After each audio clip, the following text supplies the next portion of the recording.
Our first baked good is going to be pancakes. Now, pancakes are not actually baked in the oven, but they're cooked on top of the stove. I'm not really sure if this qualifies as baking, but you know, 0 points for whoever figures that one out. So the method we're going to be using to make our pancakes is called the muffin method. Okay, the muffin method is specific in that it uses 2 bowls. Okay, a dry bowl and a wet bowl. So in my dry bowl, I have a cup of flour. In my wet bowl, I have some milk. It's about 2 cups of milk that I've added 2 tablespoons of vinegar to, because this is a sour milk pancake. It's kind of like buttermilk, but you make it yourself. So, with the muffin method of mixing, what we're concerned about is the development of gluten. Okay, we've talked about gluten before when we've made pasta, how it's that stretchy structural substance that is formed when our flour gets wet. In this particular case, we're concerned about the development of the gluten because it would make our pancakes really tough and rubbery. It would take the fluffiness out of our baked goods. Okay, so 2 big things for controlling that gluten development are doing as little mixing as possible and being accurate in your measuring. Now that we're baking, measuring has to be much more exact.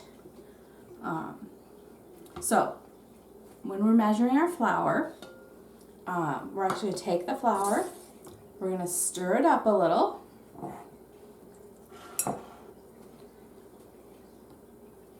and then we're going to take our spoon and we're going to spoon it into our measuring cup. Okay, spoon it till it's overflowing. You can just take the straight edge of the spoon, you can take the straight edge of the knife, and level that off. Okay, so now I have 2 cups of flour in my bowl.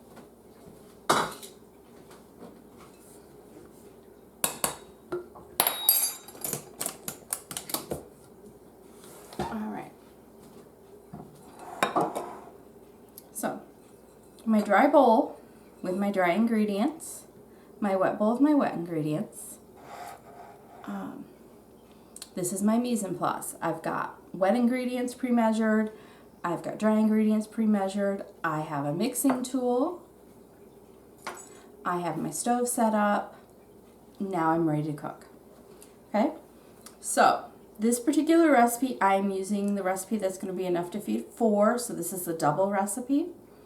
I have 2 cups of flour, 2 teaspoons of baking powder, a teaspoon of salt, a teaspoon of baking soda, and 1/4 cup of sugar. For my wet ingredients, I have 2 eggs. I have 1/4 cup of butter, and then my 2 cups plus 2 tablespoons of milk and vinegar. Okay, and you can see the difference that takes place once you add that. It's starting to look a little curdled. That's normal. That's what that acid in the vinegar does. All right, let's stir that up a little. I am going to add my butter, which is starting to re-solidify, and that's okay. It may actually try to turn into a solid again. And once it hits the milk, that's fine. It will work out. And that took about 30 seconds in the microwave. If you don't have butter, you can use margarine. You can use cooking oil. It works. And this is just all-purpose flour. 2% milk, but any milk will work. We're going to add 2 eggs. There's 1. And 2.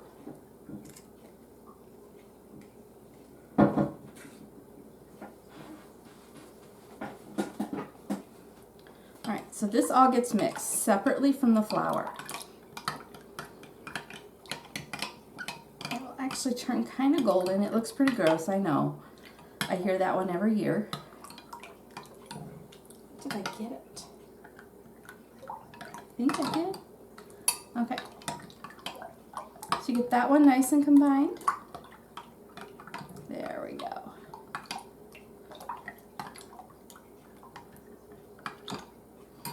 Okay, and I'm just using a 4-cup measuring cup as my bowl, less dishes to wash.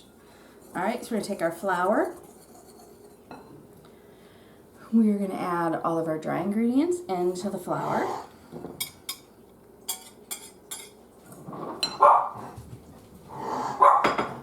Sorry, that is my dog. Ted. No. All right, we're gonna mix our dry ingredients together. Okay, because we can mix without developing the gluten. And that's the whole goal of the muffin method. So that mixing without developing the gluten. Okay, so now we have our flour, our leavening agents, and our salt. The baking powder and the baking soda are going to react when we add the milk. I'm actually just going to, I left a divot in the center called a well. I'm going to pour my milk right in there. It's a little chunky because of the butter. All right. So we'll zoom in a little on that. Okay. And I like to use a whisk for this. Okay. We want to stir just until moistened. So it's going to be lumpy. That is okay. Lumpy is actually good in this instance.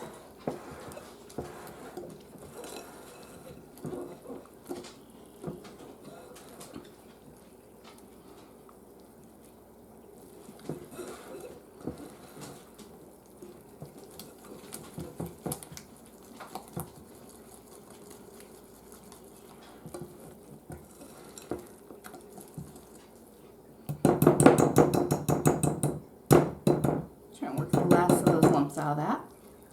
Okay. So I'm going to check the bottom of my bowl, make sure there is no flour. Okay. So that is mixed. You can see there's lumps. That's fine. We did not overdevelop that gluten. Okay. Pancakes are nice because they are something quick and easy.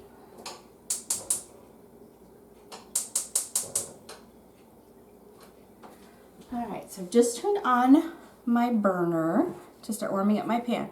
So as you see these bubbles forming, that is the reaction that's taking place as the baking powder meets the liquid of the milk. The baking powder contains both an acid and a base. So when you get it wet, it begins to bubble. Okay, we have a little bit of baking soda in there to counteract our vinegar, and that's going to give us all our puff and our pancakes. Okay, so we're going to move to the stove. Alright, so here we have our griddle. You can use a griddle, you can use a frying pan.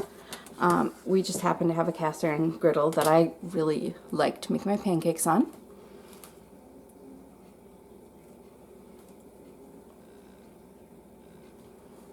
Okay, I have it heating on low heat. It does have a tendency to get really hot. That's that cast iron. So what I am going to do is I'm going to take a little bit of butter. And I don't put my butter straight on the pan. I actually take my butter and I rub it on the pan. Just like this. Right where I need it. Because I don't need a ton of excess butter.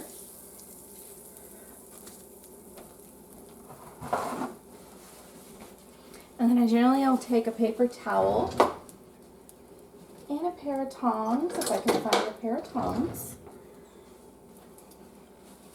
And I just kind of wipe off some of the excess. Okay, I'm not trying to fry these.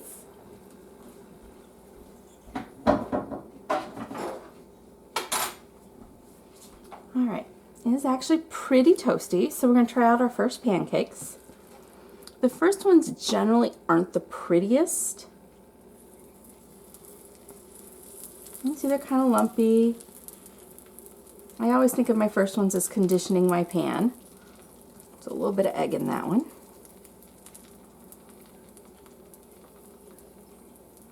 So 1 ladleful is generally enough because these have a pretty good puff to them.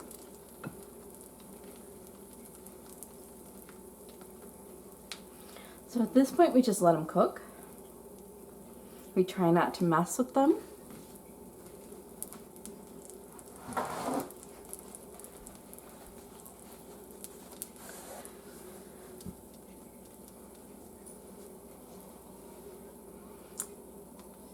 Okay, those lumps should cook out. Anything smaller than a dime typically will cook out, and you'll never know it was in there.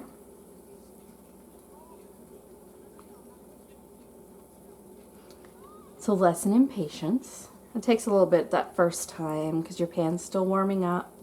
As you keep moving through this, you will have this go faster and faster each time. So you can see where the bubbles are starting to form.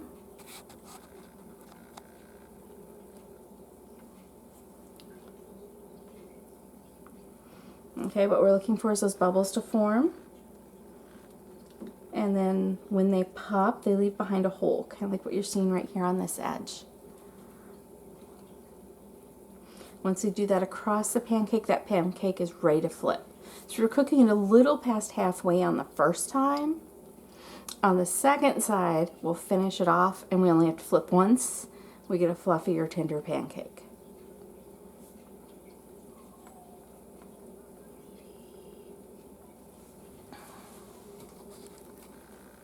You can see the back pancake over there. He's cooking too.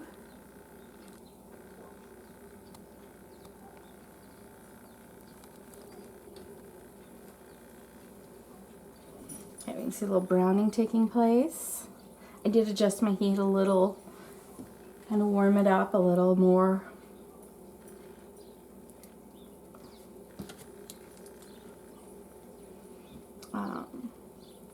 And I'm going to take a little peek, see how we're doing.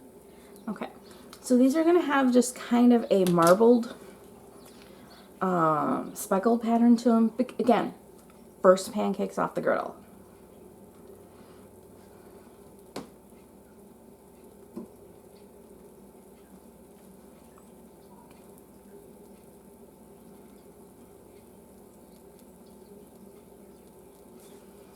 And this is the other thing I like about the griddle. I can do 2 at a time. My frying pan just doesn't hold 2. Alright, so we're going to go ahead, spatula all the way under. Let's zoom out a bit here. And we're going to come over. Okay, so this pattern here, again, that's because of the butter. That won't be on the next pancakes. Alright, the back one is smelling really hot, so we're going to go ahead, lift up, move a little to the side, flip him over. He was a little messier.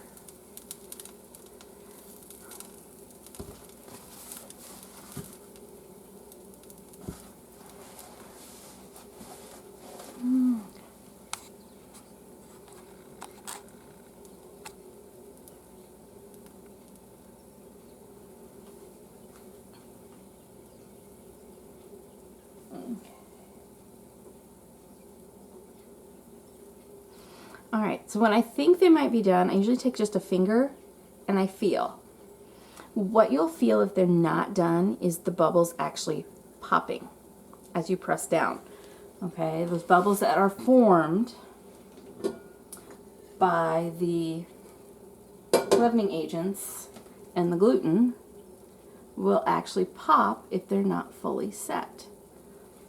So like on this one right here, I can still feel a little popping.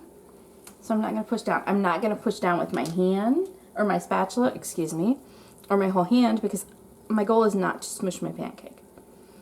It's going to go straight on. It is getting a little toasty. So we'll just turn that down. should be done. It comes off, and I'm putting these on a plate with the cover so that they are still hot when everybody comes to eat. I'm going to give my batter a little bit of a stir.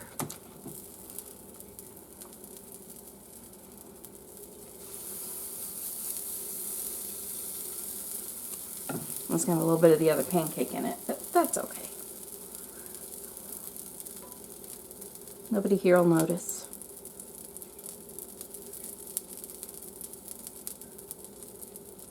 So again, you can see the edge is starting to cook first.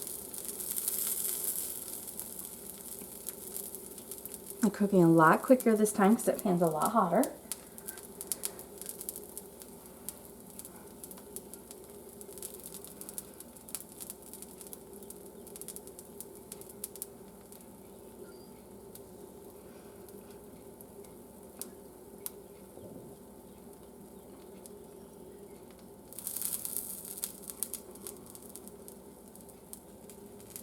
Ooh, that was really hot.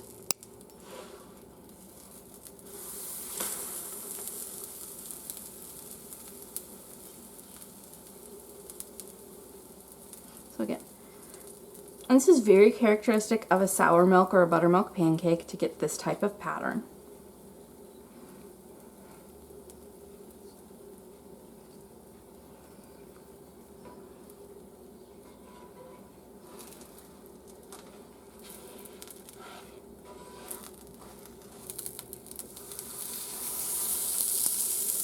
Okay, and I'm turning them over carefully because there are no sides on this pan and they do have a tendency to spatter.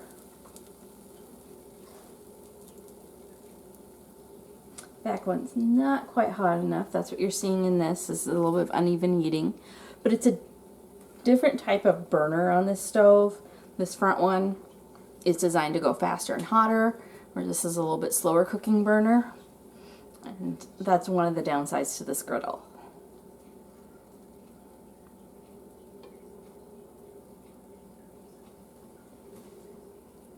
Nope. You can actually see that one coming up right there.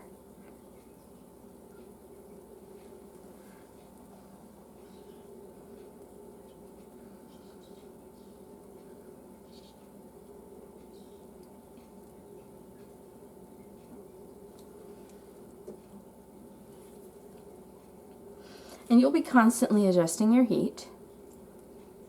See that move? That is not even remotely cooked there. It's cooked